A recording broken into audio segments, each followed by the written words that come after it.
नमस्कार, मैं हूं श्वेता सिंह। कश्मीर कराह रहा है। सितम यह कि वो दर्द और पीड़ा खत्म होने का नाम नहीं ले रही। यूं तो बाढ़ का पानी घटने लगा है, मगर अब तक 5 लाख से ज्यादा लोगों के पास राहत की एक बूंद तक नहीं पहुंची है। दूर दराज के इलाकों में फंसे लोगों का 11 दिनों से एक तरह से दुनिया से संपर्क टूटा हुआ है। जो बचाए गए हैं उनके सामने भी संकट ही संकट है। जन्नत एकदम जहन्नुम सा दिखता है।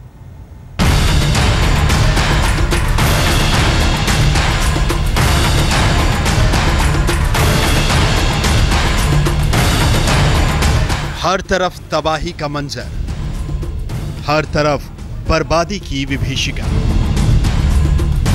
आंखें भी इनकार कर देती हैं इन दृश्यों को देखने से। मन भी मानने को तैयार नहीं कि ये सच है, मगर सच तो यही है। सच कि धरती की जन्नत छलनी हो चुकी है, वो भी खुद कुदरत के ही हाथों। 11 दिन बीत गए, मगर मुसीबतों ने ऐसा डेरा डाला कि वो जाने का नाम नहीं ले रही। युद्ध स्तर पर राहत और बचाव चल रहा है, मगर ये त्रासदी इतनी बड़ी है कि बाकी सब कुछ पौना दिख रहा है। वादियों के दामन को नदियों ने इस कदर छलनी किया है कि भरने में बरसों लगेंगे। कुछ तो शायद कभी भी भर ना पाए। दूर देश के सैलानी भी जहां जाकर सुकून महसूस करते हैं, वहां मातम पसरा हुआ है। सड़कें, दुकानें, मकान और न जाने कितनी ही जान सैलाब में स्वाहा हो चुकी है। परेशान है, सब परेशान है। यहाँ कश्मीर सब परेशान है। यहाँ अपना कोई नहीं, सिर्फ खुदा यहाँ छोड़। हम सब पानी आया तो बड़ा खौफनाक, बहुत खतरनाक आ गया। यहाँ हर किसी को घर से निकलना पड़ा। दो एक पोर को पानी आ गया, दो पार पानी आ गया। इतना पार कर दिया, पता ही नहीं लगा कितना मिनटों में ये पानी आ गया। बेबसी तो देखिए कि पानी को आने में वक्त नहीं लगा, मगर जाने में कितना लगेगा कोई नहीं जानता। प्रशासन अपनी तरफ से लगा है, सेना दिन रात काम कर रही है, जान हथेली पर रखकर लोगों की जान बचाने में लगी है। मगर मुसीबत एक तरफ कुआं तो दूसरी तरफ खाई वाली है। जो लोग बचाए गए हैं वो सड़कों पर हैं। उनके खाने पीने का क्या होगा और कितना होगा, यानी बचकर भी वो पूरी तरह बचे नहीं। खैर, जहां तिनका भी बड़ा सहारा लगता है, वहां सेना की दरिया दिली और जिंदा दिली लोगों की आंखों में उम्मीदों की नई रोशनी भर रही है। सैलाब आने के बाद से ही हजारों जवान फरिश्ता बनकर दिन रात लोगों की जान बचाने में जुटे हैं। संडे, मंडे, ट्यूसडे कोई नहीं आया। आए 2-4 बोट आए, लेकिन उनके अपने वहां से डिक्टेट था किसको उठाना है। कल आफ्टरनून से आर्मी के रेस्क्यू बोट्स आए, काफी तादाद में आए वो, और वो ढूंढते गए कहाँ कौन फंसा है। कल NDRF ने हमें कोई 6:45 बजे अपना रेस्क्यू करा दिया। And NDRF and Army was very highly helpful. State administration is missing everywhere. हम आपके बहुत सारे आभारी हैं। आप लोगों ने हमें बचाया, क्योंकि हम मरने वाले थे। हमारे पास कुछ भी नहीं था, खाने के लिए भी कुछ भी नहीं था। अब हम मारने वाले, हम सोच रहे थे, अब हम खौफ ज्यादा हो रहे थे, डर के मारे थे। हम कांप रहे थे, या हम डर के मारे मर जाते, या हम भूख के मारे, या पानी के मारे। फिर भी न दर्द संभलते हैं, न आंसू रुकते हैं। किसी ने अपनों को खोया है, किसी ने पड़ोसियों को। माल असबाब का कितना नुकसान हुआ है ये तो अलग है। ये लोग काफी सहमे हुए हैं। अरीफा और हमजा दोनों बहनें हैं, सहमे हुए हैं, डरे हुए हैं और मायूस भी है, क्योंकि इनके भाई इनको नहीं मिल रहे। जब पानी आया तो हमजा कहाँ पे पानी आया, और फिर आपके भाई लोग कहाँ थे उस समय? वो यहाँ पर थे, मगर वो सुबह से पता नहीं कहाँ पर हुए, पानी से। ये भी वहाँ पर मत कोई मतलब लाइट भी मत था, कुछ भी नहीं था, शमा भी नहीं था, कुछ भी नहीं, कैंडल्स भी नहीं थे। जिंदगी बचाने की जद्दोजहद में जुटे लोगों को जरा भी अंदाजा नहीं था कि कुदरत ये दिन भी दिखाएगी। आतंकवाद की मार तो सालों से लगातार झेल रहे हैं, लेकिन कुदरत भी इस कदर कहर बर पाएगी ये किसी ने सोचा नहीं था। इन सब के बीच कुछ मिसालें ऐसी हैं जो मजबूती देती हैं। एयरफोर्स में काम करने वाले एक बेटे को जब अपने घर के लोगों की मुसीबत के बारे में पता चला तो वो सब कुछ छोड़कर पहुंच गया श्रीनगर। इस बेटे ने न सिर्फ अपने घर के लोगों की जान बचाई बल्कि मौका मिलते ही पड़ोसियों की जान बचाने से भी पीछे नहीं हटा। तो फिर तार से झूल के मैंने खिड़की तोड़ी और उसके बाद अंदर गया। तो वहाँ पे जो सारे लोग थे उन सबको मैंने खाना पानी वगैरह दिया, उनको आश्वासन दिया कि हम आ जाएंगे, आपकी मदद हो जाएगी, आप बच जाओगे। उसके बाद फिर आर्मी की कुछ बोट्स आई, उनको मैंने रोका और सारे लोग जो थे मेरे पड़ोसी, मेरे घर वाले, इन 15 लोगों को मैं निकाल के सुरक्षित स्थान पे ले आया। बर्बादी के बीच बहादुरी की इन दास्तानों ने यमराज को भी पीछे धकेल दिया, मगर हकीकत यही है कि जिंदगी और मौत के बीच अब भी जंग जारी है। जल्द ही महामारी भी इसमें कूदने की तैयारी कर रही है। आज तक ब्यूरो। एक मां की व्यथा यह है कि उसकी जान तो बच गई मगर उसके बच्चों का कोई अता पता नहीं। हमारे संवाददाता शुजाउल हक उनके साथ उनके बच्चों की तलाश में निकले। ये सफर उम्मीदों का सफर था मगर दर्द भी इसमें इतना ही था।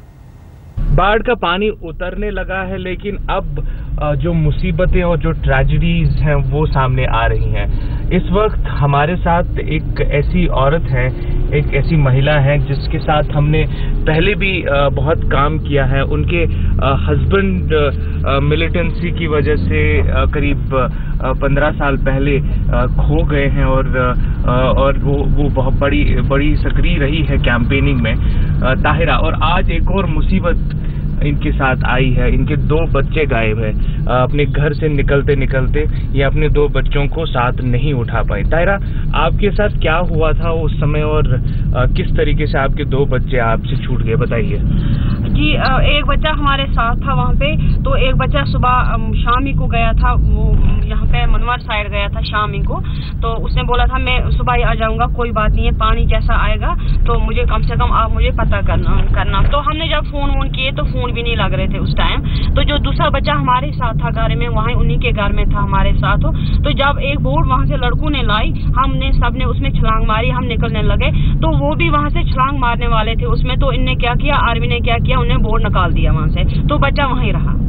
बच्चे का कोई अता पता नहीं। इस वक्त भी हमें कुछ पता नहीं क्योंकि जो मकान वहाँ पे पानी में है इस वक्त, मकान तो वहाँ से गिर रहे हैं। तो बच्चे का हमें अभी कुछ भी पता नहीं है, ना उस मतलब मोहल्ले का अभी कुछ पता है क्योंकि वहाँ से बहुत सारे लोग हैं जो मारे गए हैं। तो कुछ पता ही नहीं है अभी उस लड़के का भी, बच्चे का, कि उसके साथ क्या हुआ। अच्छा, आपके हस्बैंड कैसे खोए थे वो बताइए हमको। जी, वो 2002 में वो अपने काम काज के लिए घर से निकले थे। तो बाद में उनका कोई अता पता नहीं चला, ना कोई फोन ना कुछ। तो हम बाद में बहुत सारी जगहों गए तो हमें पुलिस ने, आर्मी ने, सब ने बोला कि आप वहाँ जाओ, जहाँ जहाँ बोला हमें हम वहाँ पे गए। मगर बाद में कुछ भी, कोई किसी की कोशिश नहीं, कोई कुछ भी नहीं मतलब हुआ कि जिसकी वजह से हम अभी भी मतलब मरते दम तक हम उनको ढूंढते रहेंगे और इनके इंतजार में हैं हम अभी भी।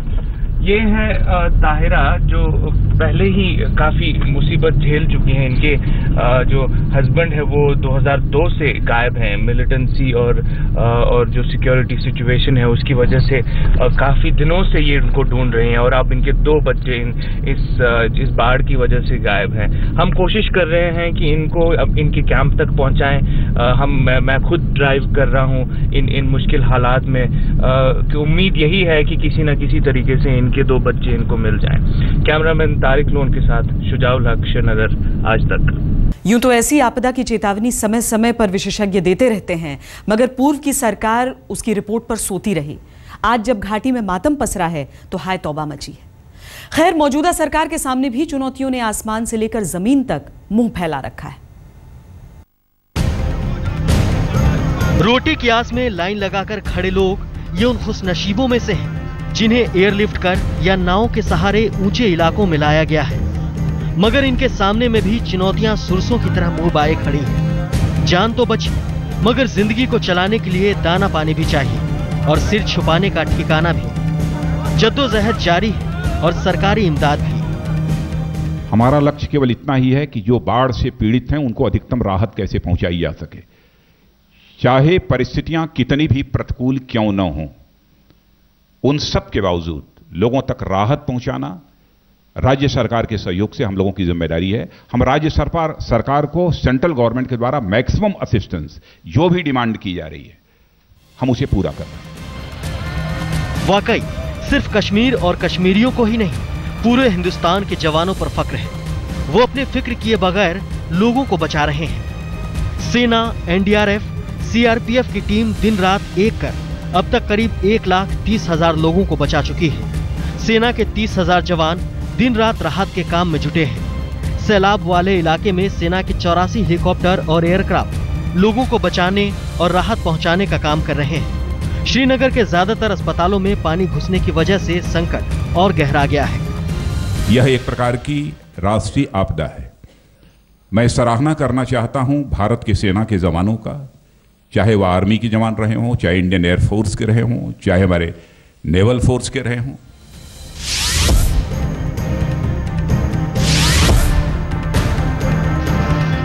यकीनन सबसे बड़ी चुनौती खाने की है, मगर रहने की चुनौती भी उससे कम छोटी नहीं है। जिन घरों में लोग रह रहे हैं उनकी नींवें जर्जर हो चुकी हैं। कुछ पता नहीं कि कब भरभरा कर गिर पड़े। अभी तक तो फिलहाल लोगों ने इन जैसे इलाकों में अपने परिवारजनों को ही बाहर निकाला अपने ही बलबूते पर, और अब वो कोशिश कर रहे हैं कि कहीं ना कहीं अगर घर में कुछ सामान वो निकाल सकते हैं उसको निकाल पाएं। लेकिन सबसे बड़ी दिक्कत की बात यह है कि अगर पानी का स्तर इसी तरह 4 या 5 दिन और रहा तो धीरे धीरे ये घर जो हैं गिरने शुरू हो जाएंगे। पानी तो घटने लगा, मगर इसके साथ ही महामारी का खतरा बढ़ने लगा। मकानों से लाखों टन मलबा निकलकर पानी में घुला है। मरे पशुओं और इंसानों का गलता जिस्म इसमें मिलकर विभीषिका को और घातक बनाएगा। इससे निपटना बहुत बड़ी चुनौती है।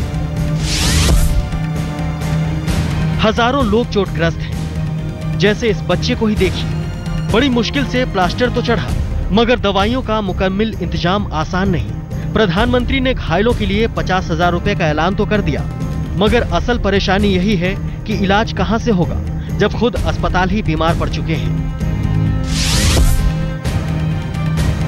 1980 के दशक में जो डल झील 84 किलोमीटर में फैली थी, वो आज 18 किलोमीटर में सिमट कर रह गई है। ऊपर से बाढ़ का पानी जब इसमें मिला तो इसकी हालत और खस्ता हो गई, क्योंकि महज पानी ही इसमें नहीं आया है, इसमें बेशुमार कूड़ा कचरा भी आया है।